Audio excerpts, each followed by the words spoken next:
পারে না।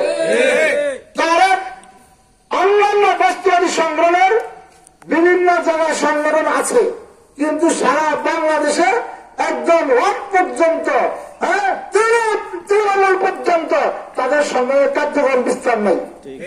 300 আসনের প্রার্থী দিয়ে পিসাব চেয়ারম্যান প্রমাণ করেছেন সারা বাংলাদেশে ইসলামের পক্ষে সাপোর্ট আছে, কি বলেন ঠিক কিনা? আজকে এই 300 আসনে প্রার্থী দেওয়ার কারণে বিএনপি আলারা, বিএনপি এবং জামাত, আওয়ামী লীগ এরা মনে করে পিসাব চেয়ারম্যানের ভারতের দালাল, নাউজুবিল্লাহ। আবার বিএনপি মার্কা ওলামা একরাম, জামাত মার্কা ওলামা একরাম এরা বলে পিসাব চেয়ারম্যানের আওয়ামী লীগের দালাল, আওয়ামী লীগ থেকে 300 কোটি টাকা নিয়ে নির্বাচন করছে, নাউজুবিল্লাহ।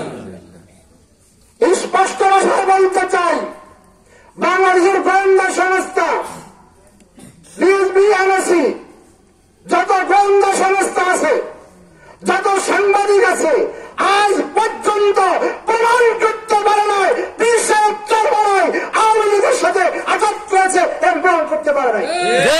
কিন্তু সমাজে স্পষ্ট আছে, পত্র পত্রিকায় এসেছে, জামাত আওয়ামী লীগের সাথে আঘাত করে বিএনপিকে ক্ষমতা থেকে 1996 সালে বিএনপি ক্ষমতায় ছিল, তাকে ক্ষমতার থেকে নামানোর জন্য এই জামাত কি করেছে, আওয়ামী লীগের সাথে আঘাত করে কেয়ারটেকার সরকারের মাধ্যমে নির্বাচন করেছেন, কি বলেন ঠিক কিনা? যেই জামাত বলেছে নারী নেতৃত্ব হারাম, সেই জামাত নারীর সাথে আপোষ করে ক্ষমতায় যাওয়ার জন্য বিএনপিকে ক্ষমতার থেকে নামানোর জন্য আওয়ামী লীগের সাথে আঘাত করেছে, জোট গঠন করেছে। এটা প্রমাণ আছে, কি বলেন ঠিক কিনা? এটা জাতীয় পত্রিকায়, রেডিও, টিভিতে, ইলেকট্রনিক্স মিডিয়ায় সকল প্রচার বিভাগে তাদের কি আছে না প্রমাণ আছে। কিন্তু ইসলামী আন্দোলন বাংলাদেশ পিসাব চেয়ারম্যান আওয়ামী লীগের সাথে আঘাত করেছেন এরকম কোন প্রমাণ নাই, দেখাইতে পারবে না। মিথ্যা কথা বলে আমাদেরকে হাও প্রতিপন্ন করার জন্য আমাদের বিরুদ্ধে তাদের কথা বলে বলছে, কি বলেন ঠিক কিনা? আপনারা জানেন আল্লাহ রাসূল সাল্লাল্লাহু আলাইহি সাল্লাম যখন কলেমার দাওয়াত দিয়েছিল,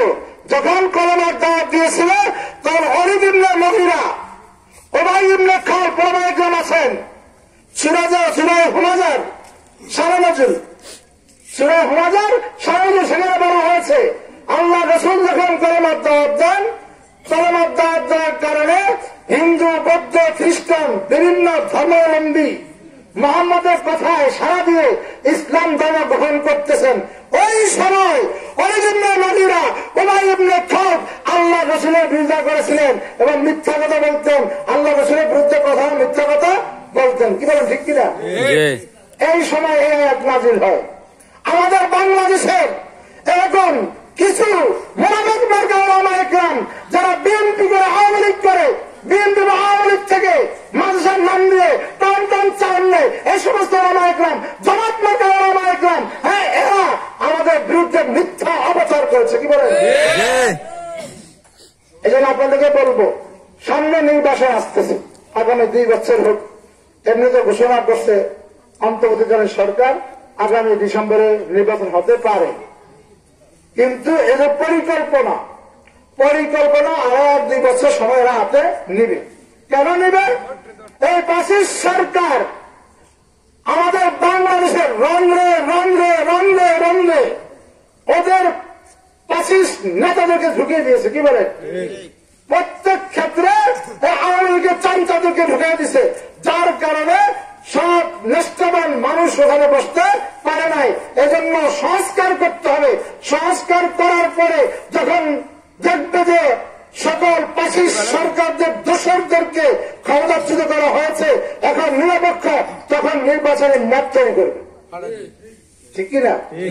এখন একটা দল উঠানো লেগেছে নির্বাচনের মাধ্যমে ক্ষমতায় যাওয়ার জন্য। ওরা ক্ষমতায় আসার আগে একদম সংসদ ভবন থেকে, হাওয়া ভবন থেকে শুরু করে একদম বাথরুমে পর্যন্ত ওদের দখলে, কি বলে ঠিক কিনা? বাজারে যান, ঘাটে যান, যেখানে যান, ওরা এরকম ভাবে দখল করছে, মনে হয় ওরা নির্বাচনের মাধ্যমে ক্ষমতায় আসছে, ঠিক কিনা? ঠিক কিনা?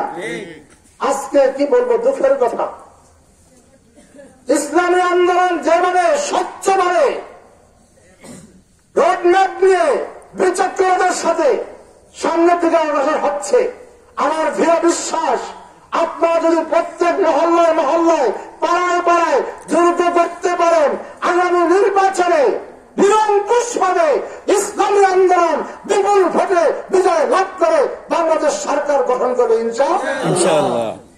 আপনার এটা প্রমাণ, ইতিহাস প্রমাণ করে গত 5ই আগস্টের যে স্বাধীনতা আন্দোলন, এই আন্দোলনের নায়ক যদিও ছাত্ররা ছিল, কিন্তু অভিভাবকত্ব করছে কে?